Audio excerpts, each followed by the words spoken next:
திருப்பத்தூரை அருகே 76 வயது மூதாட்டி கொலை செய்யப்பட்ட வழக்கில் மூதாட்டியின் 87 வயது கணவரையும் அவரது மகனையும் போலீசார் கைது செய்து சிறையில் அடைத்தனர். மயிலாடுதுறை மாவட்டம் மணல்மேடு காவல் சரகத்திற்குட்பட்ட கிடாய்த்தலமேடு சன்னதி வடக்கு தெருவை சேர்ந்தவர் செல்லம்மாள். இவர் கடந்த 2016ஆம் ஆண்டு மே மாதம் 8ஆம் தேதி கத்தியால் குத்தி கொலை செய்யப்பட்டார்.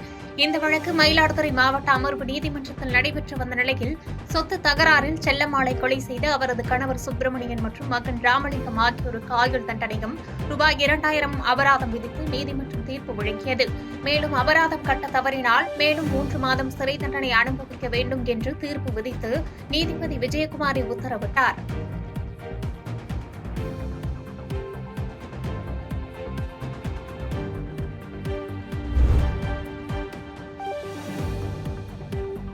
செய்யூர் அருகே புதிதாக கட்டப்பட்ட அங்கன்வாடி கட்டிடத்தை திறந்து பயன்பாட்டிற்கு கொண்டுவர பொதுமக்கள் கோரிக்கை வைத்துள்ளனர்.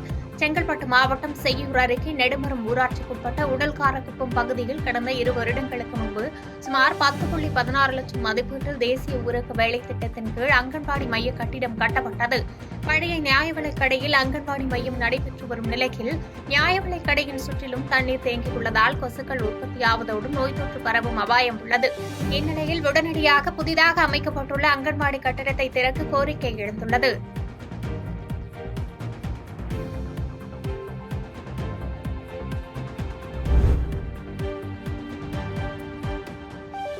திருப்பத்தூர் அருகே தனியாக இருந்து மூதாட்டி அணிந்திருந்த 3 சவரன் தங்க நகையை மர்மநபர்கள் கொள்ளையடித்து சென்றது பரபரப்பை ஏற்படுத்தியுள்ளது. திருப்பத்தூர் மாவட்டம் வெங்கலாபுரம் அடுத்த மாரியம்மன் கோயில் தெருவை சேர்ந்தவர் சின்னசாமி மனைவி சரஸ்வதி. இவர் கணவனை இழந்த நிலையில் வீட்டில் தனியாக வசித்து வந்துள்ளார். இதை நோட்டமிட்ட மர்மநபர்கள் வீட்டினுள் நுழைந்து மூதாட்டி முகத்தில் துணிகளை கொண்டு அழுத்தி அவர் அணிந்திருந்த 3 சவரன் தங்க நகையை பறித்து சென்றுள்ளனர்.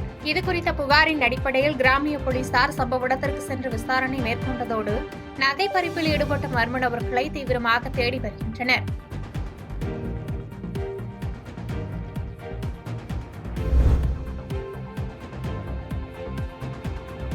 வரும் 21ஆம் தேதி திருவண்ணாமலையில் உழவர் பேரியக்க மாநாடு பாட்டாளி மக்கள் கட்சி சார்பில் நடைபெறவுள்ளது. இதற்கான ஆலோசனைக் கூட்டங்கள் மாவட்டம் முழுவதும் பாமக நிர்வாகிகளால் நடத்தப்பட்டு வருகிறது. அவ்வகையில் காஞ்சிபுரம் தனியார் திருமண மண்டபத்தில் மாவட்ட செயலாளர் மகேஷ்குமார் தலைமையில் நடைபெற்ற ஆலோசனைக் கூட்டத்தில் சிறப்பு விருந்தினராக பாமகவின் கௌரவ தலைவர் ஜி.கே. மணி கலந்து கொண்டு மாநாடு குறித்து பல்வேறு விளக்க உரை அளித்தார். இதனைத் தொடர்ந்து செய்தியாளர்களிடம் பேசிய ஜி.கே. மணி, கோதாவரி காவிரி ஆறுகள் இணைப்பு என தொடர்ந்து மாநிலம் முழுவதும் மத்திய அரசு இணைக்கும் முயற்சியும் அதற்கு மாநில அரசு முனைப்பு காட்ட வேண்டும் என்பது நிரந்தர தீர்வாக இருக்கும் என தெரிவித்தார். மேலும் திருவண்ணாமலை உழவர் பேரியக்க மாநாடு 2026க்கான திருப்புமுனை மாநாடாக அமையும் என்று தெரிவித்தார். பக்கத்துல கோதாவரி காவிரி இணைப்பு, கோதாவரியிலிருந்து பாலாறு இணைக்கிறது, பாலாறிலிருந்து தென்பெண்ணை இணைக்கிறது, தென்பெண்ணையிலிருந்து காவிரி இணைக்கிறது, காவிரியிலிருந்து வைகை இணைக்கிறது, வைகையிலிருந்து தாமிரபரணி, இப்படி கோதாவரி காவிரி இணைப்பு திட்டத்தை நிறைவேற்றணும். உதாரணத்துக்கு ஒவ்வொரு ஆண்டும் மழைக்காலத்தில் கோதாவரியில் 2000 டிஎம்சி தண்ணி வீணா கடலுக்கு, கிருஷ்ணாவில் ஆண்டுக்கு 400 டிஎம்சி தண்ணி வீணா போகுது. அப்போ இந்தியா ஒரே நாடு, அண்டை சகோதர மாநிலம், இதை செய்ய வேண்டிய பொறுப்பு நடுவண் அரசுக்கு இருக்கு. இதை முன்னெடுத்து செல்ல வேண்டிய கடமை தமிழ்நாடு அரசுக்கு இருக்கு. அதனால இந்த காவிரி கோதாவரி இணைப்பு திட்டத்தை கட்டாயம் நிறைவேற்றணும், காலந்தாழ்த்தாம முன்னெடுக்கணும்னு சொல்லி ரொம்ப மூலமா வலியுறுத்தணும். ஈரோடு 2026 தேர்தலுக்கு இந்த மாநாடு முதல் மாதிரியா இருக்குமா? கட்டாயம்.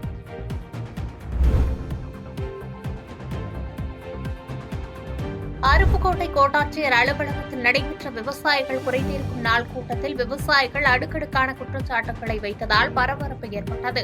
விருதுநகர் மாவட்டம் அருப்புக்கோட்டை கோட்டாட்சியர் அலுவலகத்தில் கோட்ட அளவிலான விவசாயிகள் குறைதீர்க்கும் நாள் கோட்டாட்சியர் வள்ளிக்கண்ணு தலைமையில் நடைபெற்றது. இந்த கூட்டத்தில் அருப்புக்கோட்டை, திருச்சுழி, காரியாபட்டி, நரிக்குடி, பரளச்சி மற்றும் சுற்றுவட்டார பகுதியைச் சேர்ந்த விவசாயிகள் ஏராளமானோர் கலந்து கொண்டனர். இந்த கூட்டத்தில் பேசிய பரளச்சி கிராமத்தைச் சேர்ந்த விவசாயி செல்வம், அதிகாரிகள் நடவடிக்கை எடுக்காததால் ஒவ்வொரு வருடமும் பரளச்சி கண்மாய் உடைந்து வெள்ள நீர் பயிர்களை எடுத்து செல்வதாகவும், இதனால் இந்த வருடம் சுமார் ரூபாய் 2 கோடி அளவிற்கு விவசாயிகள் இழப்பை சந்தித்துள்ளதாகவும் புகார் தெரிவித்தார். மேலும் கடந்த காலங்களில் முழுமையாக ஆய்வு செய்யாமல் நிவாரணம் யாருக்கும் வழங்கப்படவில்லை என்று குற்றம் சாட்டியதோடு இந்த வருடம் முழுமையாக ஆய்வு செய்து அனைத்து விவசாயிகளுக்கும் நிவாரணம் வழங்க வேண்டும் என்று வலியுறுத்தி பேசினார். மேலும் விவசாயி சிவசாமி விருதுநகர் மாவட்டத்தில் முக்குளத்திலிருந்து புதுப்பட்டி வரை கண்மாய்கள் கடந்த 10 வருடமாக தூர்வாரப்படவில்லை என்று குற்றம் சாட்டினார். இதனைத் தொடர்ந்து விவசாயிகளின் கோரிக்கைகள் மீது உரிய நடவடிக்கை மேற்கொள்வதாக கோட்டாட்சியர் உறுதியளித்தார்.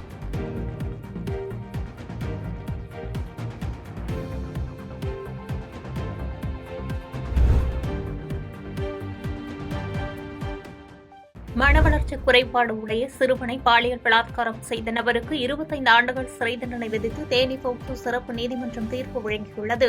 தேனி மாவட்டம் கம்பம் தெற்கு காவல் நிலைய எல்லைக்குட்பட்ட பகுதியைச் சேர்ந்த சுருளிவேல் கடந்த 2022ஆம் ஆண்டு அதே பகுதியைச் சேர்ந்த மனவளர்ச்சி குறைபாடு உடைய 15 வயது சிறுவனை பாலியல் பலாத்காரம் செய்ததாக புகார் எழுந்தது. இச்சம்பவம் குறித்து கம்பம் தெற்கு காவல் நிலையத்தில் சிறுவனின் தாய் கொடுத்த புகாரின் அடிப்படையில் போக்சோ சட்டத்தின் கீழ் வழக்கு பதிவு செய்யப்பட்டது. இந்த வழக்கு விசாரணை தேனி மாவட்ட போக்சோ சிறப்பு நீதிமன்றத்தில் நடைபெற்று வந்த நிலையில் விசாரணை முடிவில் குற்றம் நிரூபிக்கப்பட்டதால் சுருளிவேல் குற்றவாளி என தீர்மானிக்கப்பட்டு மனவளர்ச்சி குறைபாடு உடைய சிறுவனை பாலியல் பலாத்காரம் செய்த குற்றத்திற்காக 25 ஆண்டுகள் கடுங்காவல் சிறை தண்டனை மற்றும் 20,000 ரூபாய் அபராத தொகையை கட்ட தவறினால் மேலும் 2 வருடங்கள் மெய்க்காவல் சிறை தண்டனையும் விதித்து தேனி போக்சோ சிறப்பு நீதிமன்ற நீதிபதி கணேசன் தீர்ப்பு வழங்கியுள்ளார். இந்த தீர்ப்பினை தொடர்ந்து குற்றவாளி சுருளிவேலை சிறையில் அடைக்க காவல்துறையினர் பாதுகாப்புடன் அழைத்து சென்றனர்.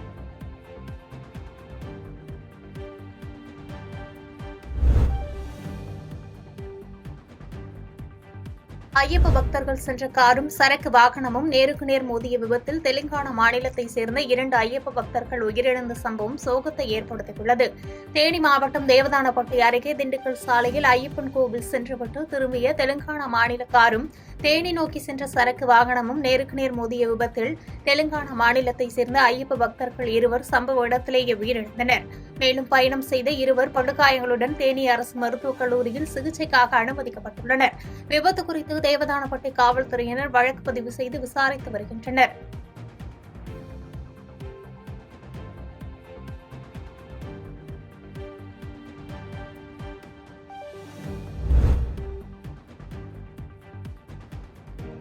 தாராபுரம் அருகே தனியார் பள்ளி பேருந்து மோதிய விபத்தில் 3 வயது குழந்தை உயிரிழந்த சம்பவம் சோகத்தை ஏற்படுத்தியுள்ளது.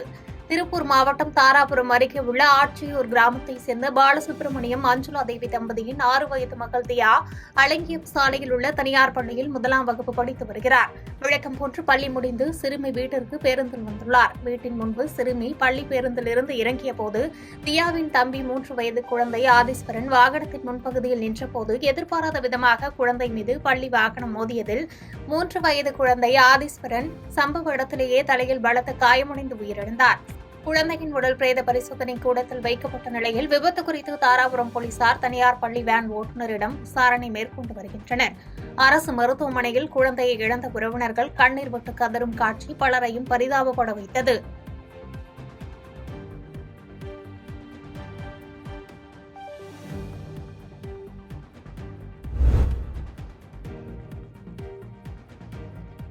அரியலூர் அருகே குடிபோதையில் கொடுமைப்படுத்திய கணவனின் பிறப்பு உறுப்பை மனைவி அறுத்து கொலை செய்த சம்பவம் அதிர்ச்சியை ஏற்படுத்தியுள்ளது. செந்துறை அடுத்துள்ள ஆனந்தபாடி கிராமத்தைச் சேர்ந்த விவசாயியான சின்னப்பா என்பவர் தினமும் குடித்துவிட்டு வந்து மனைவி பச்சையம்மாளை கொடுமைப்படுத்தி வந்துள்ளார். அதேபோன்று நேற்று முன்தினம் இரவும் குடித்துவிட்டு வந்த அவர் மனைவி மற்றும் மகளை தாக்கியுள்ளார். இதனால் அச்சமடைந்த அவர்கள் இருவரும் பக்கத்து வீட்டில் தஞ்சமடைந்துள்ளனர். கணவரின் கொடுமை தாங்காமல் கோபமடைந்த பச்சையம்மாள் நள்ளிரவில் போதையில் தூங்கிக் கொண்டிருந்த கணவரை இரும்பு பைப்பால் தாக்கியுள்ளார். உயிர் போகாததால் அரிவாளால் கை கால் நரம்புகளை வெட்டியுள்ளார். ஆத்திரம் தீராத அவர் பிறப்புறுப்பையும் மறுத்து கொலை செய்துள்ளார். இதுகுறித்து தகவல் அறிந்த இரும்புலிக்குறிச்சி போலீசார் விரைந்து சென்று சின்னப்பாவின் உடலை கைப்பற்றி அரியலூர் மருத்துவக் கல்லூரி மருத்துவமனைக்கு பிரேத பரிசோதனைக்கு அனுப்பி வைத்தனர். அதனைத் தொடர்ந்து போலீசார் பச்சையம்மாளை கைது செய்து சிறையில் அடைத்தனர்.